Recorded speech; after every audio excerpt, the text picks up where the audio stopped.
of the United States of America.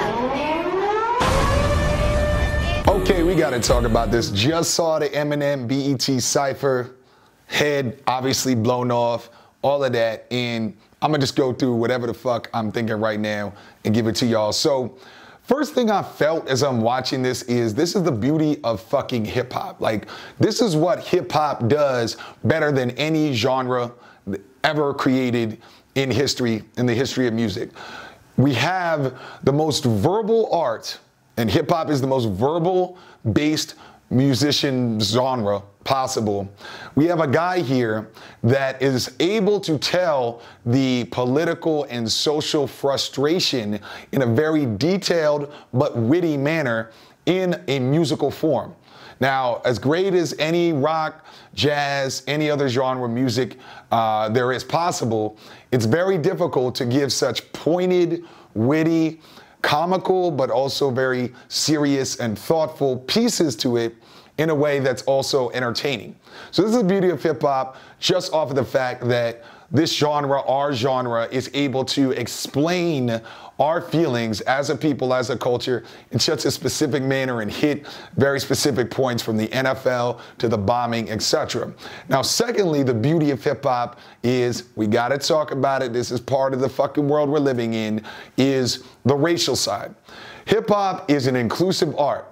Hip hop is something where if you nice, if you got them bars, we're gonna let you in. So we have here arguably the greatest rapper of all time. I'd say, I'm gonna put him there as far as pure technical prowess. A white guy who grew up in the hood, but also grew up in middle America, grew up in Michigan, a state that actually helped Trump win for many different reasons. Speaking for the pains and the frustrations, the fears and the anger of a community that was originally created and a culture that originally was given to the world by people of color, people that look like me, Latinos, in the Bronx, etc. So this is another beauty. I'm just watching this. You can see I'm excited because it reminds me of what the power of hip hop can do.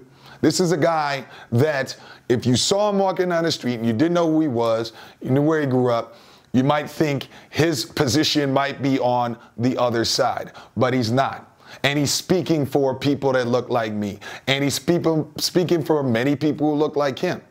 So this was a very cathartic experience for me. I got to see the beauty of hip hop represented by one of the greatest, if not the greatest. I got to see an artist at the top of his game explain some of my feelings in an entertaining, witty fashion with the most verbal art in the game.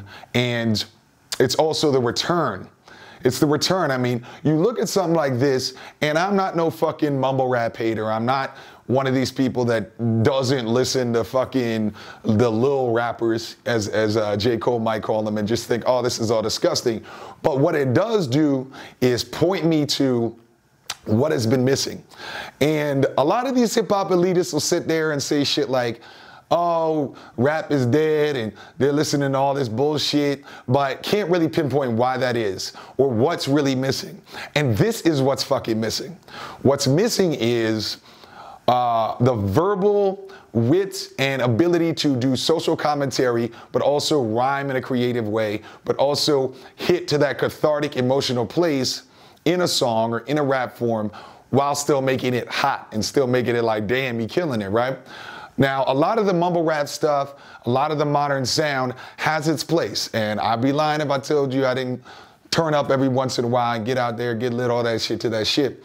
But the reason that I got into rap, the reason that I got into hip hop was because it was the first time I'd seen a musical genre that would speak to my emotional pains as a young person in America, as a young person of color, but also just a young person in general, as we throw in Eminem in there. It would speak to my emotional problems. It would still be witty, so it'd still be funny. There'd still be little jokes. And it would also have the creative side of what rhyme is gonna come next, what's gonna go on next. So my initial reaction to this is, I'm proud of hip hop. I'm proud of the culture. I'm proud that I've spent decades of my life in this. I'm proud that there are still artists, even in their 40s like Eminem, who still give a fuck, as Busta Rhymes said about doing a track that, what is it, the Calm Down track with Eminem. He said, I'm just surprised motherfuckers still give a fuck. And I'm proud that there are still artists that are willing to push the bill. It's crazy how the OGs now got to push the bill because the game done gone so far left, and still do it. And there are artists that are not afraid to talk about the racial dynamic. I mean, we got him throwing up the fist. We got him doing a clever little way of throwing up that other sign that some of those won't replace us motherfuckers is down with. So overall, I loved it. Right before I listened to it, my boy said, you know, we kind of needed this. That's how I feel about that as well. We needed this. Anybody who's a true hip hop fan, I know you feeling me right here. We're together. This is what we're here for. This is my life. I do this every day. Anybody who's an Eminem fan, can't wait for this fucking album. And anybody who listens to rap or is kind of interested in it or is a friend of mine or whatever, but doesn't really get it, hopefully what you've just seen and some of this explanation opens your mind towards it. This is why we love this shit. Because it speaks our fucking truth. It speaks what we feel in a way that's inclusive, and if you nice with it, and you saying what we feeling, you talking that real shit, we're with you. So shout out to Shady, shout out to everybody who supported How to Rap, and shout out to hip hop culture, because this is what we here for. Thanks for watching. It's your big homie Drew. I'm out.